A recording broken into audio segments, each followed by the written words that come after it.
Catus Maximus here, this time with a little review of this. You may think it's an Indestro, but it's actually a Wizard. This was sold by Western Auto. Part number on this one is, kind of hard to see, H2606.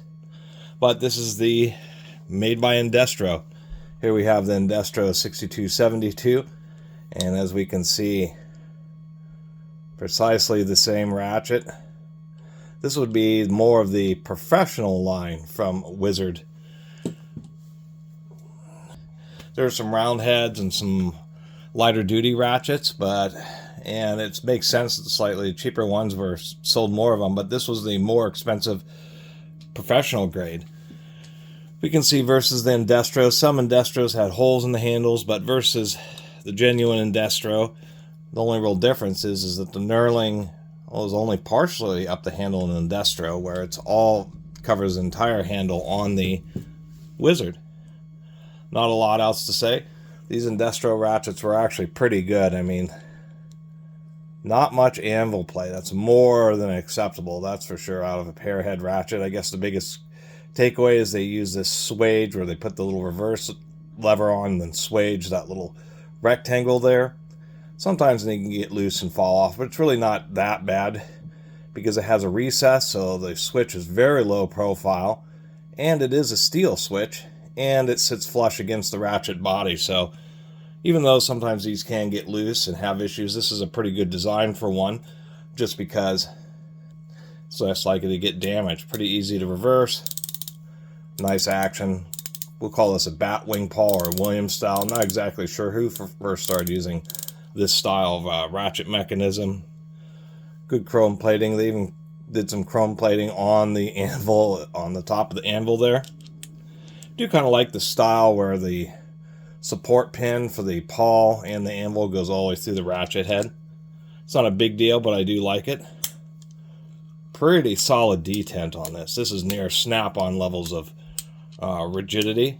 I guess the only real caveat here is we can see a slight angle here, so when they were doing the grinding of this particular ratchet body, it wasn't quite symmetrical such as this, and I think that's part of the deal with the Wizard tools is they weren't quote-unquote factory seconds, but they had wider tolerances on the quality control in order to give them more competitive prices.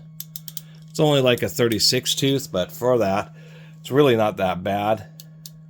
You can see the ratchet handle barely moves, pretty low backdrag. As far as compared to any modern ratchet, besides being a coarser tooth, as far as levels of backdrag, anvil tightness, smoothness of operation, of course, durability, this 50-year-old ratchet I'd certainly put against any modern stuff. Even like they chrome plated that bottom plate.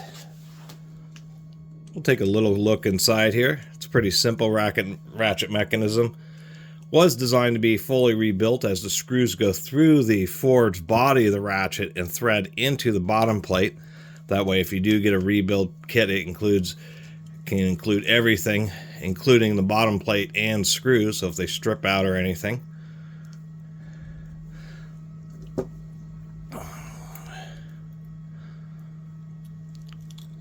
Wiggle that out of there. Pretty darn thick bottom plate. Do like that. I think the only real takeaway here is part of the reason that they have that through pin is many batwing pawl ratchet mechanisms that are of this style. This whole pawl is shaped into the bottom of the ratchet, so the ratchet body supports it. But on this one, we can see it's a V shape, so they use that extra pin for support. Biggest takeaway, that it's just a single tooth pawl. I guess that's the most unfortunate part. And just to show inside, it's the very same design as the Indestro internally. I guess the biggest, what might be called a disappointment, is the single pawl design, but on a coarse tooth ratchet, it's actually, I mean, more teeth is more engagement and more load carrying capacity, but that diminishes as you, and since this rocks around a little bit, as you get into these coarser teeth, because you can see there's just a big old cross section. I mean, that is one tooth, but it fully engages the whole cross section of the teeth on the anvil. And so I have like an old Walden ratchet, which had a cheater bar used on it, and it actually stretched and pushed the teeth over, but it does not slip. So this design, I think, is more than adequate, especially the way the pawl is supported. So, and having a pretty tight anvil means that it has really solid engagement. And there's actually, the anvil itself is pretty tall, so these ratchets certainly have proven themselves. It's a little bit of light oil, you know, 3-in-1 oil, sewing machine oil.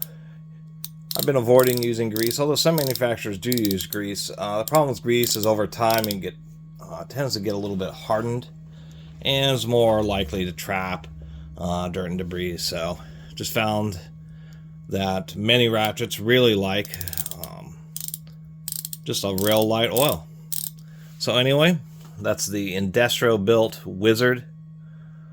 I always forget the model number here, H2606. So this would be the Western Auto's premium house brand ratchet, which is just a rebranded Indestro, and overall pretty solid unit.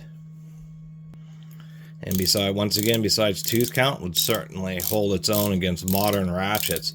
Really like that low back drag and nice tight anvil. Anyway, thanks for watching.